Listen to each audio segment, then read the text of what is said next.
Good afternoon. It's Tuesday, the 14th of July 2015, just after 1 o'clock. Welcome to UK Column News. I'm your host this afternoon, Brian Gerrish. With me in the studio, Mike Robinson. Afternoon. Well, the weather across the country is variable. So we've got everything from heavy rain to sunshine to mist and a little bit of traditional British summer clag. The good news is the sun's breaking through in a few places, including Brighton. So there we are. It's not all bad for midsummer. What else can you say, really? Welcome to UK. Overseas news, Mike. Yeah, we're going to start with Iran because Iran and the other 6 leading world powers, allegedly the US, UK, France, China, Russia, plus Germany, have concluded the discussions that began in 2006, it seems, and it's being described as a conclusive deal on the Iranian nuclear industry, and that's according to an Iranian, of course. All the hard work has paid off, and we sealed the deal. God bless our people. This is an Iranian diplomat told Reuters. It was difficult work. Apparently, the arguing continued through the night, just like Greece. At times it was heated with occasional shouting, but the result will be worth all that. So what is the result? Well, nobody really knows exactly yet, other than there's going to be some more significant inspections. It sort of reminds me of the run-up to the Iraq War with weapons inspections and so on, but we'll see how it turns out. Of course, this means that Iran probably will get their sanctions lifted. And of course, this is great news. Now, Putin says he's welcomed this, of course. He says that this will undoubtedly mean that NATO will remove the missile defense systems from Europe because, of course, the excuse for having those in Europe in the first place was that it was to protect Europe against Iran. What do you think? Pack of lies, probably. I don't think NATO's going to budge on this one at all somehow. Lavrov said, we will probably remember that in April 2009 in Prague, US President Obama said that if the Iran nuclear program issue is sorted out, then the task of creating the European segment of the missile defense system will disappear. Well, that's what Obama said, but Obama has said lots of things. Now, as you can imagine, lots of people really happy about this, but of course, Mr. Netanyahu is not one of them because he's not very impressed. This potentially removes the big bad bogeyman that's kept him in power in recent years. It's a bit ironic, really, because the Times of Israel reported last week that Netanyahu said that Iran wants to take over the world.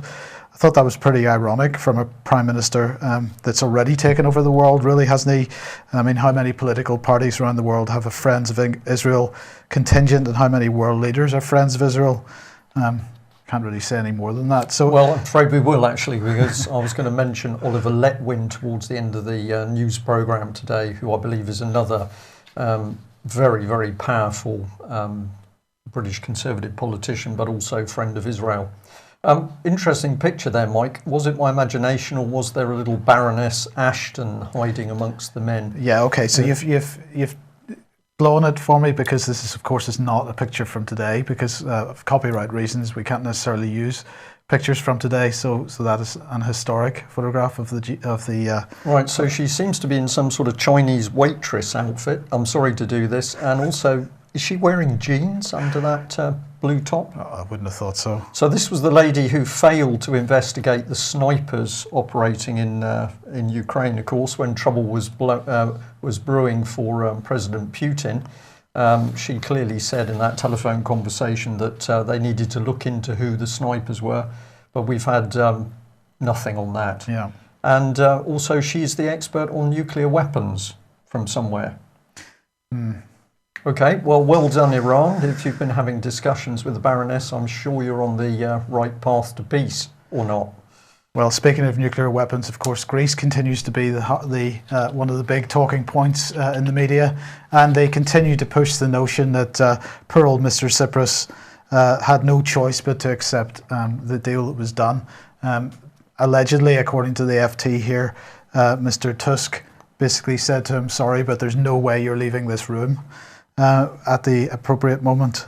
Well, the new plan intends to, well, it has been discussed, but I haven't really noticed too many people mentioning this. The new plan, of course, adds to Greece's debt. It doesn't reduce Greece's debt, and certainly no signs of forgiveness going on here. So Greece's debt already 350 billion euros, as we know. That's 180% of Greece's GDP. So another 86 billion being added to that, bringing it up to 225%.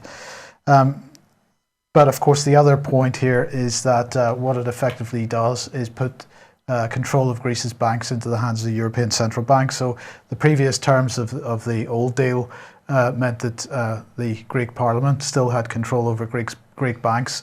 Those get put into the ECB's hands. Reuters had this to say: one of the preconditions imposed on Greece for a deal is that it signs into law European rules that would put the Eurozone authorities at the ECB and in Brussels, rather than Athens, in charge of identifying and closing or breaking up sick banks. This in turn would lead to a shake-up of the sector that would see some banks close, with losses pushed onto bondholders and possibly even large depositors. So we're talking about bail-in here. The bail-in now in the hands of the European authorities. One European official had told Reuters that the number of big banks in the country would be reduced from 4 to 2, possibly. Now, some of these big banks, in fact, all these big banks are owned by Greek oligarchs, so perhaps that's not such a bad thing. But nonetheless, in the meantime, we know, as we mentioned yesterday, Greece absolutely having their assets stripped from them. Well, now under control of a criminal bank, European Central Bank. Indeed. And just before we move on, we did make the point yesterday that, of course, Britain is also having its assets stripped from it without needing the crisis that Greece has. On Friday, I think it was, I asked the Treasury the press office to give me some details of what assets had actually been sold. Strangely enough, they didn't decline to answer. Well, they didn't specifically decline, but they just ignoring me. So that's now a freedom of information request. So as soon as we know, we shall let you know. Can I just interject there? I also believe that Michael Portillo has suddenly put his head above the parapet and is saying that Britain could simply go the way that Greece is going. I think Britain's already gone the way that Greece has gone. Okay, so we can expect to be under the direct control of the European Central Bank in next to no time if David Cameron is allowed to continue his treasonous policies. Now, of course, there's always stuff going on in the background when there are big headlines being made, and this is one of the things which is going on in the background. The latest TTIP stakeholder events. This is round 10 in Brussels, so today, Wednesday. What day is this? It's Tuesday the 14th. So that'll be tomorrow. There's going to be 2 stakeholder events. From 11:30 to 13:30, stakeholders wishing to make short presentations on a topic related to TTIP negotiations will have the opportunity to explain their views to the EU and US negotiators, as well as to other interested stakeholders. And that might cover issues related to manufacturing, technical barriers to trade, specific sectors, energy and raw materials, issues related to agriculture, including agricultural market access, and so on. No need to go any further than that. And then there's another stakeholder meeting in the afternoon. So TTIP goes on apace while everybody's looking in the other direction. And, one of the points about the Greek situation is that this is effectively the end of the Greek nation. And we're seeing the real sort of EU beast emerge. TTIP, of course, another sort of direction for this removal of the nation state, putting in a whole layer of law on top of national sovereignty. Right, let's change the subject because... Well, are we, or is this actually part of the distraction technique? No, and I think this is a much more serious situation, because reading through the coverage of this situation in all the mainstream newspapers, I have to say that it reminds me very much of the first days of the foot and mouth situation. Now, we have been saying for quite a long time that what's been going on in this country, aside from the asset stripping, the deliberate sale of stuff, has been the attack on our agricultural industry. And foot and mouth, BSE, 2 examples of that. Here we've got another, I think, another example of it, of course, was the eggs situation, which really damaged the egg production, that we have in this country. This is just going for free-range chickens now. So all free-range chickens have to be kept indoors at the moment, I believe. 170,000 chickens culled as bird flu found at farm, and this is apparently a bird flu which can be transmitted to humans, although it is not the more serious H5N1 strain. It is H7N7, and they've started killing the animals already. A humane cull, of course, just like foot and mouth, no doubt. Well, hopefully we will be able to show more on foot and mouth in due course. Yes, just one or two little tweaks to do, and we'll get that documentary out at last. Which is pretty shocking. And as you say, it seems that this one is heading exactly the same way. Yeah. The way it's announced, the cull. If this spreads, then we simply got a replay of how foot and mouth was initially kicked off by the British government. Indeed. Well, if we need to distract the public, one of the things we need to distract the British public away from is the subject of child abuse. And it can be no surprise that within a few days of Melanie Shaw coming up very strongly on the establishment radar with her exposure of the vicious child abuse that's been going on in Beechwood Home in Nottingham, and of course other children's home, we've now got the first sign of the Nottingham child abuse cover-up. And the background to this is that there have been some very productive talks over the last few months with Mickey Summers Group in particular, where the aim was to get both Nottingham City Council and County Council participating with child abuse survivors, so that the survivors were an integral part of the investigation.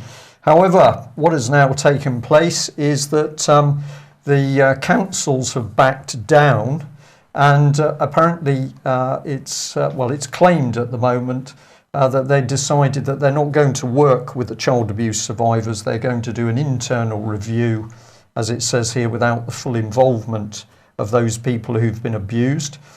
David Hollis, who's a man who's been giving great support to the child abuse survivors, said that it would give survivors their voice if they could participate. It would give them what we're looking for. It will begin to establish what the facts are. Now, can I ask a question? Please do, yes. I mean, is it not essential to have witnesses when you're conducting some kind of inquiry? Not if the objective is a cover-up, Mike. If it's a cover-up, and we're going to be moving on pretty quickly to Ms. Goddard, what we're seeing in Nottingham is the same pattern that we see across the country, that the inquiry is done internally. You then only talk in terms of compensation for the victims. You keep all mention of any criminal investigation out of it. And at the moment in Nottingham in particular, there's a big, I call it a game, but of course it's a very serious game. So for example, the Nottingham City Council, County Council inquiry was put on hold while Nottinghamshire Police supposedly conducted Operation Daybreak. Now we seem to have the reverse happening. Well, the police are doing nothing. Now we're going to put it to an internal inquiry, excluding, as you say, the people who are the real witnesses to the abuse going on. Do we make it up? No, and we don't have to. But of course, the BBC, we can expect to be doing everything possible. And I noticed this a few days ago, encouraged people to have a look. This is the BBC ramping up child abuse reframing. That's what we're calling it, to help Goddard's most transparent cover-up in British political history. So here's the BBC claiming that it's publishing the key investigations. And if you have a look to see what they've got, well, they simply focus on 2 or 3 of the ones that have had very high profile in the press and media, but of course absolutely minimal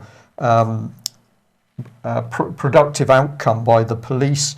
So we've got Dolphin Square mentioned here, we've got Elm Guesthouse, we've got Grafton Close Children's Home, we've got the investigation into the paedophile information exchange, and remember that senior British politicians were themselves linked to the paedophile information exchange, and of course we got Cyril Smith. So according to the BBC, this is the main part of it.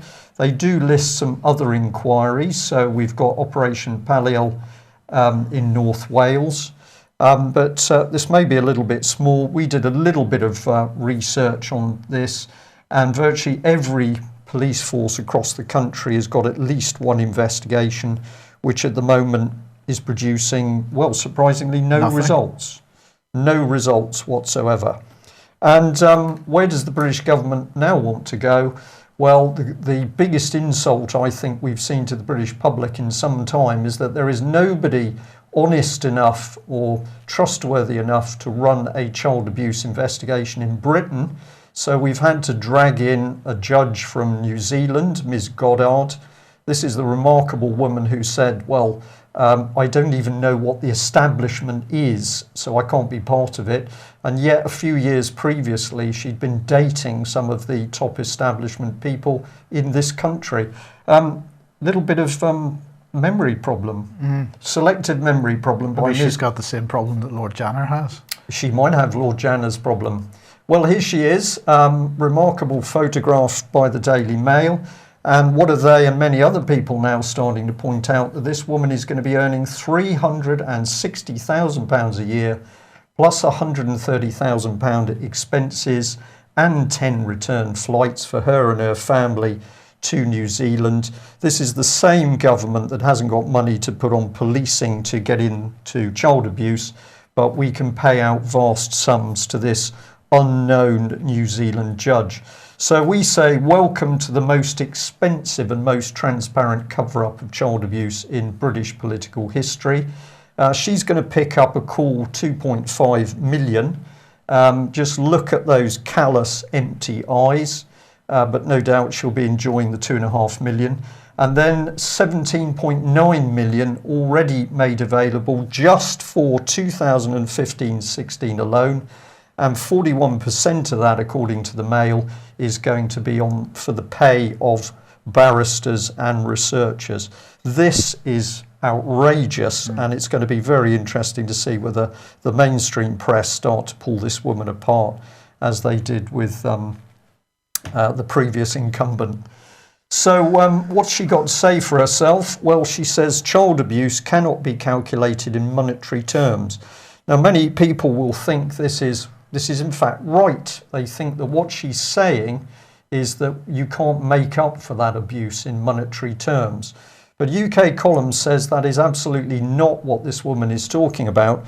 What she's really talking about is the fact that the scale of UK child abuse compensation would break the insurers because they could not cover the public indemnity claims for governments and local authorities alone.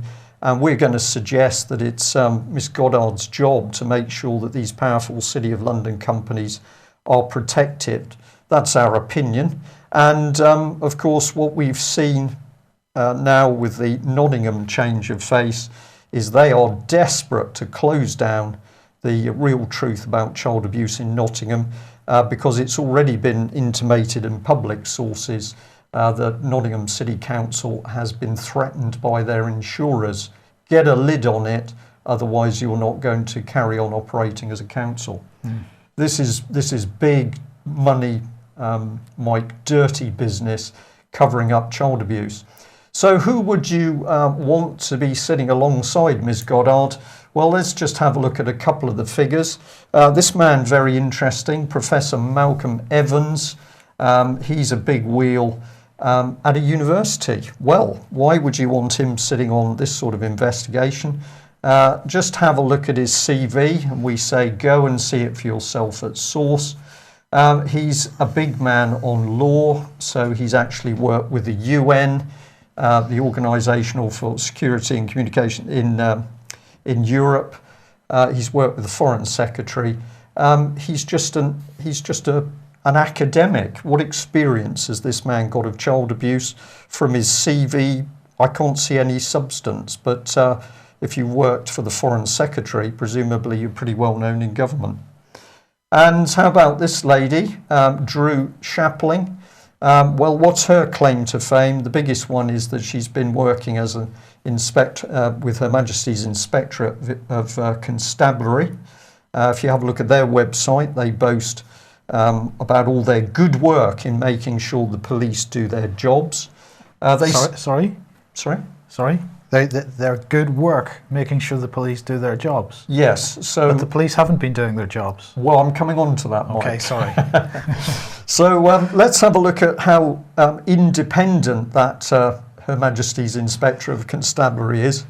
We just found this morning, which we thought would do the job. So here we've got a memorandum of understanding between the Inspectorate of Prisons, the Inspectorate of Constabulary, and the Independent Police Complaints Commission.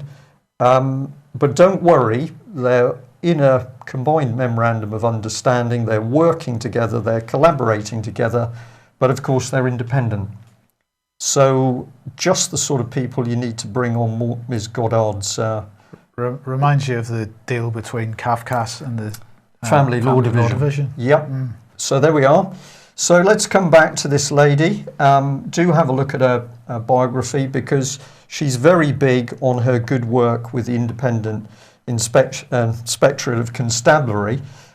Mike's already got it in, because we want to ask a question. Wasn't it Miss Shapling's job as an Inspector of Constabulary to ensure that the police did their job in investigating and stopping child abuse? One would have thought so. But let's have a look at how her team deal with the police. Well, here they are blaming the police over failures to investigate children. So we just bring her in because it was her job in the first place to make sure the police were doing their job. But just the woman to get on board Goddard's investigation panel. Here's the Guardian pointing out similar sort of information. No officers to be charged over Rochdale. Well, here she is. The woman for years should been had her finger on the pulse with the police, not doing her job, police not doing their job, just the woman to get on Goddard's board. And Sky News here, same thing, police fail most child abuse victims. Let's bring in one of the key people from Goddard's team. You don't need to make it up. It's so obvious. It's so arrogant. So let's have a look at this woman. Be careful of those eyes. We're saying the empty promises of a massive and highly orchestrated British state cover-up of child abuse. Why would they want to do that? There is only one answer: to protect Westminster abusers. So these are some of the empty promises that she's made. She says that individuals and institutions will face scrutiny no matter how apparently powerful. Notice she says face scrutiny. She's not talking about a full criminal investigation by the police. She goes on to say the inquiry will use sweeping powers to publicly identify those who have avoided justice for vile crimes. So she doesn't mention the police, she doesn't mention criminal trials. We're just going to bring these to the attention of the public. And this one is particularly good. The inquiry would not hesitate to uncover the scale of abuse that had left permanent scars on victims and society. Well, that's not true, because the inquiry is already a cover-up using establishment place people, as we've shown, and Goddard is herself one of those. And she says they're not going to get bogged down with delays, bedeviling probes such as the Chilcot inquiry. Well, that's a blatant lie, because this inquiry itself is going to run to 2020, and they can then presumably spend 2 years chewing the fat over the report. It's a cover-up. And finally, she says we must travel from the corridors of power in Westminster to children's home in the poorest parts of the country, to hospitals, GP surgeries, schools, churches and charities, apart from Hampstead, that is, of course. And she's advocating travel, not criminal investigations and trials. So this is despicable. Who is this woman? Why was she brought in? I think we're seeing only too clearly. How are they going to travel to children's homes when those are being sold and or knocked down in the meantime? Well, you need to get them knocked down, Mike, and get the houses built pretty quickly so that forensic evidence has been completely whitewashed. I'm told that Ms. Goddard intends to establish bases in 4 key cities in UK, and apparently one of her key bases will be Nottingham. So well done, Ms Goddard. You'll be arriving in Nottingham in time to, perhaps she could open the new houses built on the old Beechwood child abuse home site. Yep, that would be good. Over to you and the police, I think. Well, I'm not going to say anything about this article other than go and read it. Ian Puddock tweeted it out this morning as being an excellent article. I absolutely trust him. And I'm really only using it as an advertisement for the fact that Ian will be with us on this programme on Thursday, and just wanted to let everybody know that. Yeah, excellent. Well, there's the bag of swag, which is really public assets in UK. Is that a picture of Cameron masquerading as a policeman? I suspect in reality that is child abuse evidence just about to be dumped in some waste baskets in various public parks. Well, the best man to talk to is Oliver Letwin. Yeah. Yep, there we go. Okay, Express here reporting covering a report. This report is from the Royal United Services Institute, which they call a high-profile security think tank. Well, indeed it is. It's so high-profile that they give awards out to the likes of to Bilderbergers and so on. The name escapes me at the moment. I do apologise. So anyway, they're really expressing concern that internet companies are deleting data to avoid government snooping. They're increasingly concerned by the fact that many of the subjects of interest, including those in the highest priority investigations, are able to use means of communication to which the investigators no longer have access, and they're really concerned about this is another attack on encryption techniques and so on. And they're saying that disclosures by Edward Snowden have prompted the commissioning of this report, and they're saying that well, they really need to get some kind of legislation in place. Because otherwise they're just not going to be able to investigate people of interest. Yeah, it's interesting, of course, when the British government deletes data from its own website to hide from the public what it's actually been doing, that's not a problem. But when other people do it, then the government's getting pretty excited. Well, the key thing is they're particularly concerned about encryption. And so under those circumstances, we need to use more. Indeed. More encryption, get talking to more people, more emails, more tweets, more of everything electronic. Because, of course, if we had 40 million adults pushing out at least 100 pieces of electronic information per day, we might get value for our money from GCHQ, or possibly the computers would start steaming. Well, how do we really cover up what's happening in government? We need a cover-up agent. And credit where it's due, a remarkable piece of investigative journalism by the BBC. No. I'm afraid I've said it. Okay. I'm afraid I've said it. But will the man still be in his job much longer? I don't know. We'll watch with interest. Encourage you to have a look at this particular story. The headline, The Most Powerful Person You've Never Heard Of. And it's a lady called Sue Gray, who's the Director General of Propriety and Ethics Team. Now, this unknown woman, or largely unknown woman, the BBC is pointing out is unbelievably powerful within the Cabinet Office. And if we have a look at some of the things they've said, well, she works in the Cabinet Office, where she's the asking for trouble job title of Director General Propriety and Ethics Team. Her job is to adjudicate on whether rules have been broken by officials, ministers and special advisors. In practice, she's also a fixer for Sir Jeremy Haywood, head of the Civil Service. So this woman is the fixer. She's the one who decides whether somebody's going to be put under pressure because she decides they've broken the rules.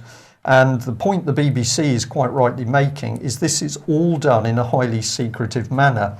So Stephen Parkinson, a special advisor at the Home Office, wrote to her to ask about confirmation of the rules. Well, she doesn't like saying what the rules are, and replying would reveal that either she had worryingly failed to enforce the code against other advisors, or she had, in secret, abolished the code.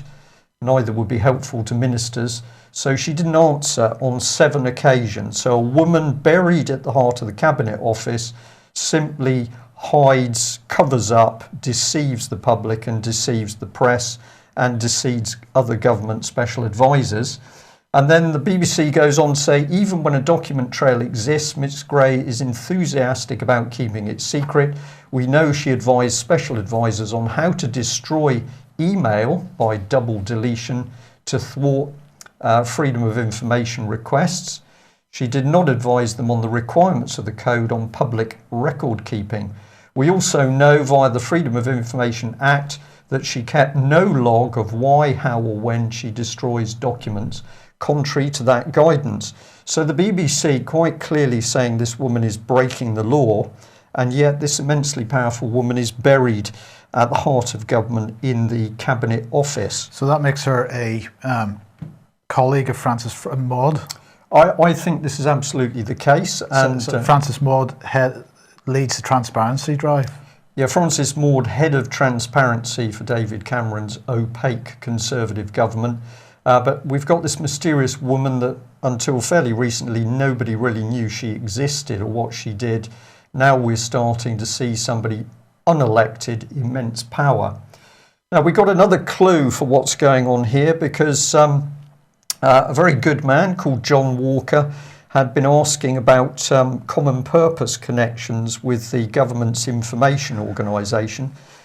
So he'd sent in a request to the Cabinet Office, and in no time at all he got a pretty hard go away. So this is back in October 2010. This is the response. I'm sorry the text is a little bit small, but the key bit here is that the Cabinet Office says, I've determined that in all circumstances of the case, the public interest in maintaining the exclusion outweighs the public interest in confirming or denying that the file contains information protected by these exemptions. What was Mr. Walker asking? He was simply asking how many people on that panel have been trained by Common Purpose. Now, why do we bring this into the frame? Well, let's have a look at who is really controlling government. Of course, it was the UK column that exposed that it was Julia Middleton, the chief executive of Common Purpose, was working behind closed doors with Francis Maude, and a deal was being struck that Common Purpose would train the top 200 civil servants. The same Common Purpose that, of course, was collecting the data of members of the public inquiring about public money being spent on Common Purpose, and in collecting that data, Common Purpose were breaking the law and were subsequently told that was the case by the Information Commissioner. So Common Purpose buried into the Cabinet Office alongside Francis Maude. We've now got Sue Gray, here she is, and it seems to me that she would have been the woman that ensured the Cabinet Office response to a freedom of information about Common Purpose was close it down. She is the fixer for this man, Sir Jeremy Haywood. This is where the real power is in government at the moment, nothing to do with elected MPs. This is political soft Marxism. And we've got to remember this man, Oliver Letwin. Now, senior military sources have been telling the UK column for some time that it is Francis Maude and Oliver Letwin are the two people that are controlling the Cabinet Office with a rod of iron. So Oliver Letwin, the man who simply dumped official secrets in the waste bin of a park in London, he doesn't really care about Britain, throw away confidential secret documents, whatever they were. This is the man who is controlling all of policy through the Conservative government. Presumably it would appear with this lady Sue Gray. I think we've got to say, BBC, are you waking up, or is this another article to distract from Jimmy Savile? Sorry to be a bit unkind. Well, let's end on Oliver Letwin. Thank you very much for the person in London who sent us this little bit from his Twitter. He's got a nice picture of himself speaking at his public meeting in Chickerell in West Dorset. But we happen to notice this, which is the national flag. And we just wondered, why would Oliver Letwin need to have a national flag when he's doing a little local talk? Is it to pretend that he actually values Britain and British values? Why as an ex-NM Rothschild banker would he need to prove that he's British? Well, I don't think he does. And in fact, he was sitting in front of the House of Lords Constitutional Committee, one of the constitutional committees a couple of days ago, discussing the rule of law, and he didn't seem to have much regard for it. So probably not a surprise. No. Well, anybody in the London, or at the London end, Westminster end, who's got information on this cabal running the Cabinet Office, we of course would like to take that information. And I'll say thank you very much to all the sources that have been talking to us over the last few weeks. This is where the real danger is at the heart of government, the Cabinet Office. Cabinet Office, of course, also issues out all of the awards and gongs and medals, Jimmy Savile, for example. And the BBC article mentioned that Ms. Gray would probably also have an input into which people won awards. So maybe she knows quite a lot about a lot of people. So tell me, why do you think, what would the Foreign and Commonwealth Office be interested in climate change for? Well, could it help their business overseas? We're pumping money into companies overseas, and well, I don't know is the answer. Maybe somebody can answer us on a postcard, please. But this report from the University of Cambridge, Climate Change, a Risk Assessment, commissioned by the Foreign Office. Not really clear why that is. So they're basically saying that if population isn't slowed, and if we don't reduce our carbon use and greenhouse emissions, it's going to be fatal for people lying down in the shade in some of the hotter parts of the planet. Yep. They say that, well, here's the one quote that I really want to highlight here. What in the context of changing climate we might do to each other is deeply uncertain, but we might start from the understanding that climate has hardly changed at all in the first 10,000 years of human civilization, and that even the 0.8 degrees of climate change we have seen so far is now causing us significant problems. So I think that statement on its own is enough to discredit this entire report. So let's look at that again. They say we can start from the understanding that the climate hardly changed at all in the first 10,000 years of human civilization. Well, let's just look at the graph, because you can see quite clearly that climate didn't change at all over that 10,000 years. It's a straight line, clearly. It is clearly a straight line. There's no red or blue on that graph at all. Yeah. They went on to say that the climate change causes enormous risks to national and international security. This is probably why the Foreign Office is actually interested in this. They say extreme water stress and competition for productive land could both become sources of conflict. Migration from some regions may become more a necessity than a choice and could take place on an historically unprecedented scale. The capacity of the international community for humanitarian assistance, already at full stretch, could easily be overwhelmed. The risks of state failure could rise significantly, affected in many countries simultaneously, and even threatening those that are currently considered developed and stable. Now, of course, this whole report is based on the premise that the climate hasn't changed at all in the first 10,000 years of human history up until the Industrial Revolution. So I don't really have any more to say about that other than, well, in fact, I don't really have anything more to say about that. Well, Mike, I have one question for you. But did that government report mention the squirrels, the ground squirrels and the beavers at all? I didn't see any mention of those, no. Probably we should write them a letter to say that unfortunately you've neglected to put in the piece that according to the Daily Telegraph, remember it was beavers and ground squirrels that were caught. They were scratching the surface of the tundra. This was releasing carbon dioxide, and of course that was increasing global temperatures. We're clearly seeing that today in Plymouth. Unbearably hot sunshine here, not. So I'm confused. If anybody out there can explain this global warming scam to me, please do. But I think it's pretty mean to be blaming the poor little beavers and ground squirrels for the problems of the Conservative government. Meanwhile, anybody who's got any information on Baroness Ashton and her promise to look into who those snipers were helping to kill innocent men, women and children and wind up the violence in Ukraine, we'd love to hear from you. Thanks for joining us, and do have a look at the information coming out around child abuse. If you want to solve the problems in this country, banking is part of it. And the Bradbury Pound is a key solution for fraud and corruption in the international banking cartels. If we want to deal with our own government, let's get the lid off child abuse and the fact the British government is covering up for the abuse of children by its own kind, politicians, senior members of the British establishment being protected. For what reason? We'll leave you to think about that. Thanks for joining us. Back at the same time tomorrow. Bye-bye. Bye.